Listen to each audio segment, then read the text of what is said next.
به نام خالق هستی. 4 میثاق.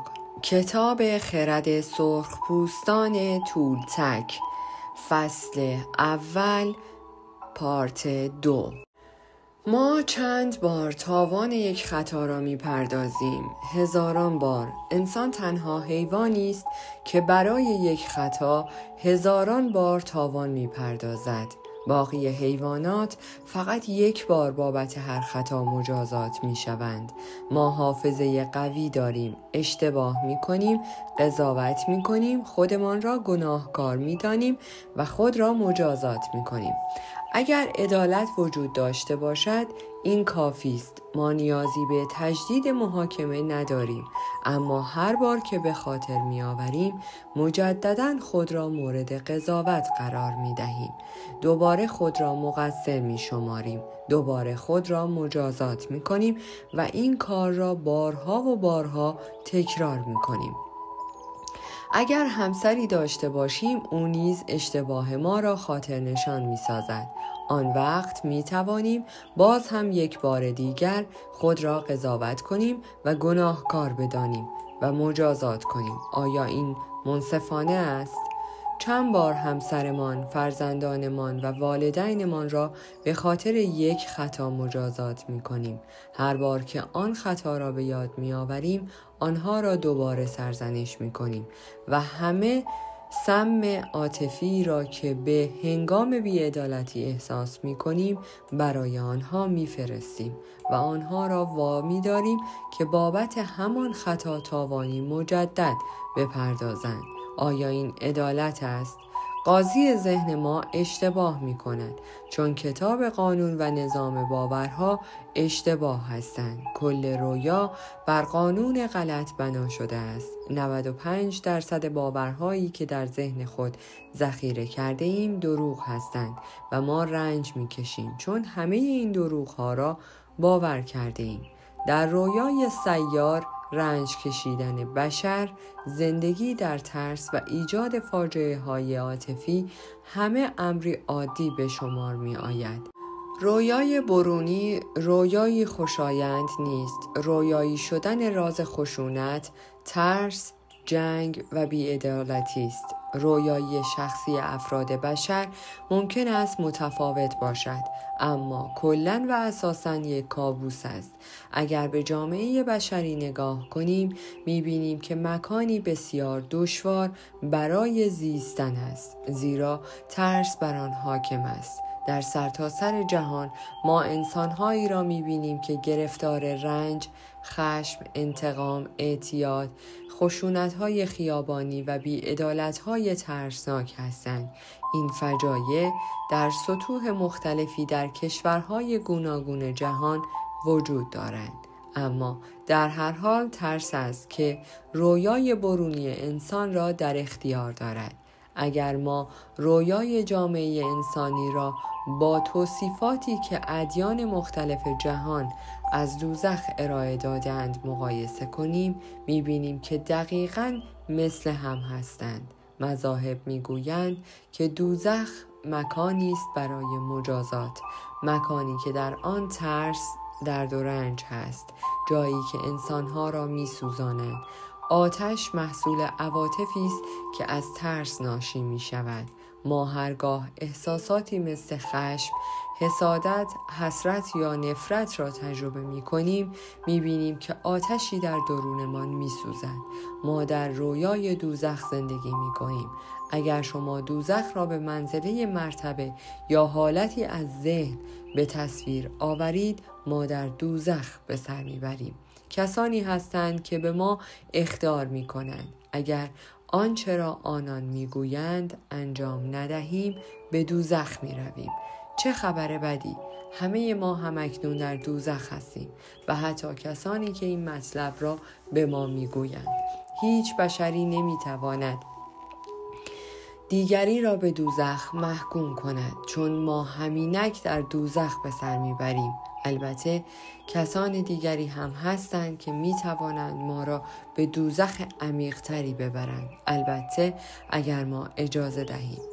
هر فردی رویای شخصی ویژه خود را دارد. که درست مثل رویای جامعه اکثراً تحت تسلط ترس قرار دارد. ما می آموزیم تا رویای دوزخ را در زندگی خود بپرورانیم و همچنین در رویای شخصی خود. ترس‌های مشابه برای هر کس به شکل متفاوتی ظاهر می شود. خشم، حسادت، نفرت، حسرت و سایر عواطف منفی رویای شخصی ما می تواند بدل و به کابوسی دائمی تبدیل شود که در آن رنج می کشیم و می ترسیم. اما نیازی نیست که کابوس ببینیم. ما می توانیم از رویایی لذت بخش برخوردار شویم. همه بشریت در جستجوی حقیقت، عدالت و زیبایی است. ما در جستجوی ابدی برای حقیقت هستیم، چون تنها دروغ‌هایی را که در ذهن خود ذخیره کرده ایم باور داریم. در جستجوی عدالت هستیم، چون در نظام اعتقادی که داریم جایی برای عدالت وجود ندارد.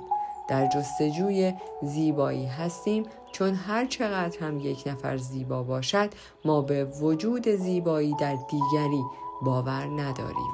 ما به جستجو ادامه می دهیم، در حالی که همه چیز در درون ما جا دارد. حقیقتی وجود ندارد که با جستجو به آن دست بیابیم.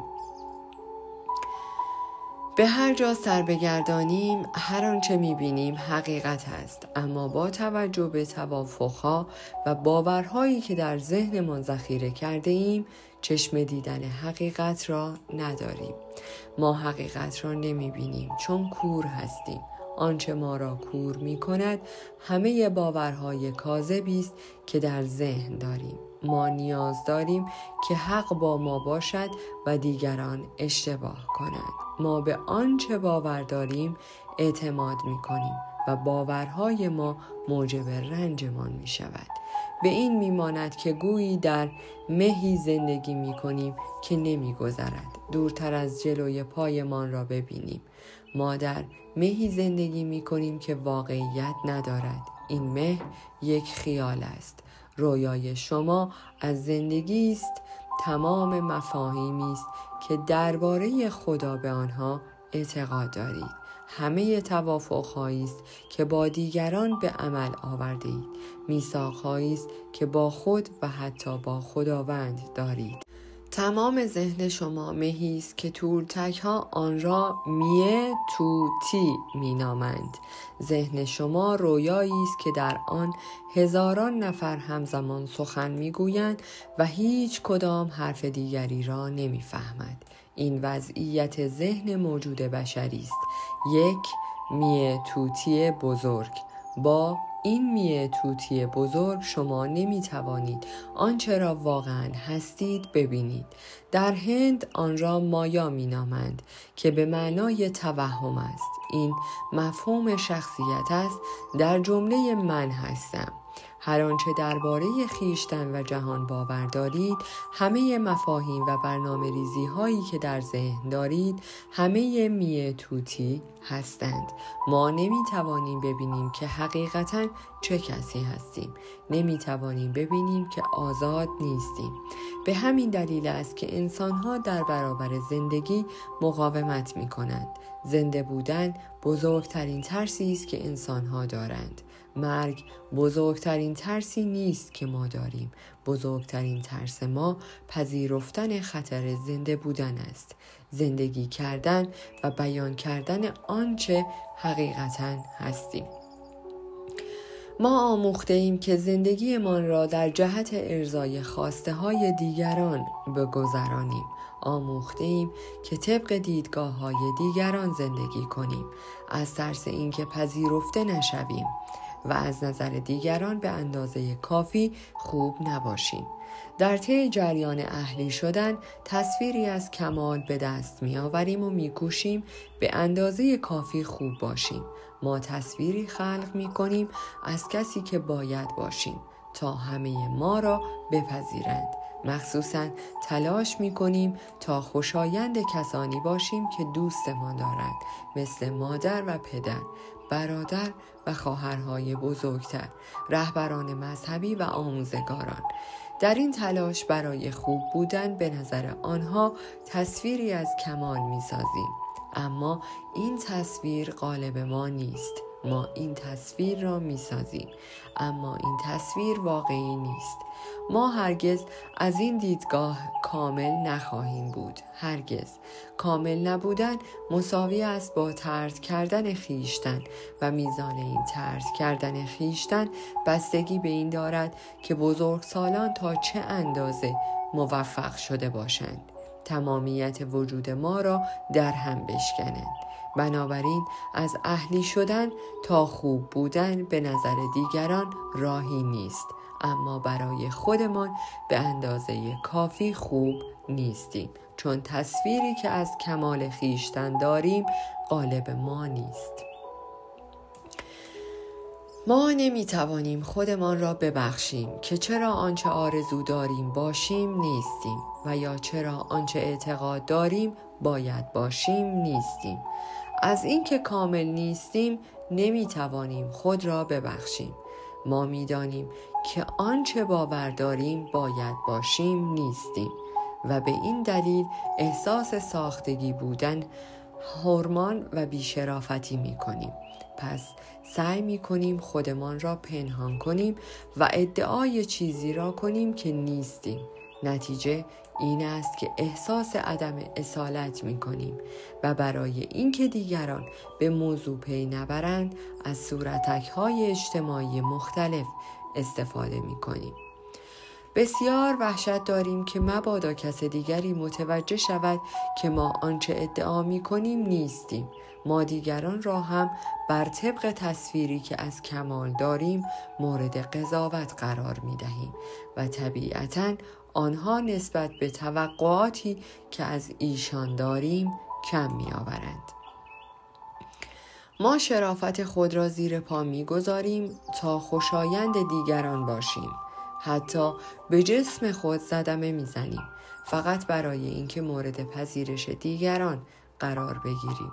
شما نوجوانانی را می‌بینید که مواد مخدر مصرف می‌کنند فقط به این دلیل که نوجوانان دیگری که در اطرافشان هستند آنها را طرد نکنند. آنها آگاه نیستند که مشکل اصلی ایشان این است که خودشان خود را نمیپذیرند.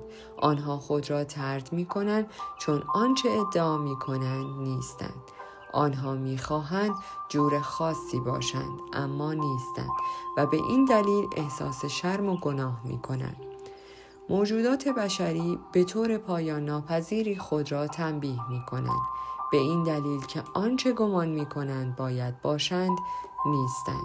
آنها از خودشان سوء استفاده میکنند و از دیگران هم استفاده میکنند تا با خودشان بدرفتاری کنند، اما هیچ کس به اندازه خود ما با ما بدرفتاری نمی کند و نظام باورها و قاضی و قربانی هستند که ما را به این کار وامی دارد. حقیقت این است که بسیاری از مردم میگویند که همسرانشان یا مادر یا پدرانشان با آنها بدرفتاری میکنند، اما میدانید که ما خودمان خیلی بیشتر با خودمان بدرفتاری میکنیم. آنطور که ما خودمان را قضاوت میکنیم بدترین قاضی ها هم نمیکنند. اگر در برابر دیگران اشتباهی از ما سر بزند سعی می‌کنیم اشتباه خود را نفی کنیم و آن را بپوشانیم. اما به محض اینکه تنها شدیم قاضی به قدری قدرت می‌گیرد و به قدری احساس تقصیر می‌کنیم که احساس حماقت و بد و نالایق بودن به ما دست می‌دهد. در طول زندگیتان هیچ کس به اندازه خودتان با شما بدرفتاری نکرده و از شما سوء استفاده نکرده است و حد این سوء رفتار با خویش دقیقاً همان حد و مرزی است که شما از جانب شخصی دیگر تحمل می کنید. اگر کسی کمی بیش از حدی که شما خود را می آزارید شما را بیازارد به احتمال قوی به او اعتراض می کنید یا از او فاصله می گیرید. اما اگر کسی فقط کمی کمتر از خودتان شما را بیازارد احتمالاً رابطه‌تان را با او حفظ می کنید و شکیبایی زیادی نسبت به وی نشان می دهید. اگر با خودتان به شدت بدرفتاری کنید می توانید تحمل کنید که دیگری شما را کتک بزند، تحقیر کند و با شما مثل یک آشغال رفتار کند. چرا؟ چون نظام اعتقادی شما میگوید من سزاوار این رفتار هستم. این شخص به من لطف می کند که با من می ماند. من لیاقت عشق و احترام را ندارم. من به اندازه کافی خوب نیستم. ما نیاز داریم که دیگران ما را بپذیرند و دوست بدارند، اما نمی توانیم خودمان خود را بپذیریم و دوست بداریم. هرچه عشق به خود در ما بیشتر باشد، کمتر خودآزاری را تجربه می کنیم.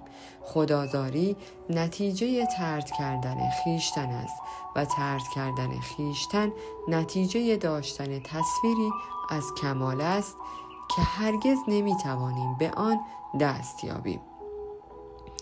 تصویر ما از کمال دلیل طرد شدن ما از جانب خودمان است، به دلیل وجود آن که نمی توانیم خود را همان گونه که هستیم بپذیریم و به همین دلیل همدیگران را آنطور که هستند نمی پذیریم. پیش درآمدی بر یک رویای جدید. هزاران میثاق هست که ما با خودمان، با دیگران، با رویای زندگیمان، با خداوند، با جامعه، با والدینمان، با همسرمان و با بچه‌هایمان داریم. اما مهمترین میثاق‌ها آنهایی هستند که با خودمان داریم. در این میثاق‌ها شما به خود میگویید که چه کسی هستید، چه احساسی دارید و به چه چیزی اعتقاد دارید و چگونه رفتار می‌کنید. نتیجه این میثاق‌ها چیزی است که آن را شخصیت خود می‌نامید. در این میثاق‌ها شما میگویید این من هستم، این اعتقاد من است. من برخی کارها را میتوانم بکنم و برخی کارها را نمیتوانم. این واقعیت است، آن خیال است. این ممکن است، آن ممکن نیست. یک میثاق تنها آنقدرها مسئله برانگیز نیست، اما ما تعداد زیادی میثاق داریم که موجب رنج بردن ما میشوند و موجب میشوند که در زندگی شکست بخوریم. اگر میخواهید حیاتی شاد و سرشار داشته باشید، باید شجاعت این کار را پیدا کنید که میثاق‌های مبتنی بر ترس را در هم بشکنید و اقتدار شخصی خود را مطالبه کنید. میثاق‌های مبتنی بر ترس موجب صرف انرژی بسیاری می‌شوند، اما میثاق‌های مبتنی بر عشق به ما کمک می‌کنند تا انرژی خود را حفظ کنیم و حتی انرژی بیشتری کسب کنیم. هر یک از ما با مقداری اقتدار شخصی به دنیا می‌آییم که هر روز آن را بازسازی می‌کنیم. بدبختانه ما همه اقتدار شخصی خود را در درجه اول صرف ایجاد این میثاق‌ها می‌کنیم و بعد صرف حفظ و نگهداری آنها. توان شخصی ما توسط همه میثاق‌هایی که آفریده ایم هدر می‌رود و نتیجهش احساس ناتوانی است. هر روز فقط آنقدر توان برایمان باقی می‌ماند که بتوانیم زنده بمانیم، چون بیشتر اقتدارمان صرف نگهداری میثاق‌هایی می‌شود که ما را در دام رویای سیاره‌ایمان نگه می‌دارد. ما چگونه می‌توانیم کل رویای زندگی خیش را تغییر دهیم وقتی که توان کافی برای تغییر کوچکترین میثاق‌ها نداریم؟ اگر بتوانیم ببینیم میثاق‌های ما هستند که بر زندگیمان حکومت می‌کنند و اینکه رویای زندگیمان را دوست نداریم، آن وقت نیاز به تغییر میثاق‌ها را احساس می‌کنیم. هنگامی که بالاخره آماده تغییر میثاق‌ها شدیم. 4 میثاق مقتدر هستند که به ما کمک می‌کنند تا توافق‌هایی را که زاده ترس هستند و انرژی ما را هدر می‌دهند در هم بشکنیم. هر بار که شما توافقی را می‌شکنید، همه اقتداری که برای خلق و تداوم آن مصرف می‌کرده اید به شما باز می‌گردد. اگر شما این 4 میثاق جدید را به کار ببندید، آنها به اندازه کافی توان شخصی می‌آفرینند تا شما بتوانید کل نظام توافق‌های کهنه را تغییر دهید. شما نیاز به اراده قوی دارید تا بتوانید این 4 میثاق را اختیار کنید. اما اگر بتوانید زیستن با این میثاق‌ها را آغاز کنید، تحول حاصل در زندگیتان شگفت‌انگیز خواهد بود. می‌بینید که فاجعه دوزخ در برابر چشمانتان ناپدید می‌شود. به جای زیستن در رویای دوزخ، رویای جدیدی می‌آفرینید. رویای شخصیتان از بهشت. در پایان از شما دوستان عزیزم میخواهم برای حمایت بیشتر ما کانال ما را به دوستان خود معرفی کنید. برای انرژی بیشتر ما رو لایک کنید و برای ادامه پرقدرت‌تر سابسکرایب. تا درودی دیگر، درود و 200 بدرود.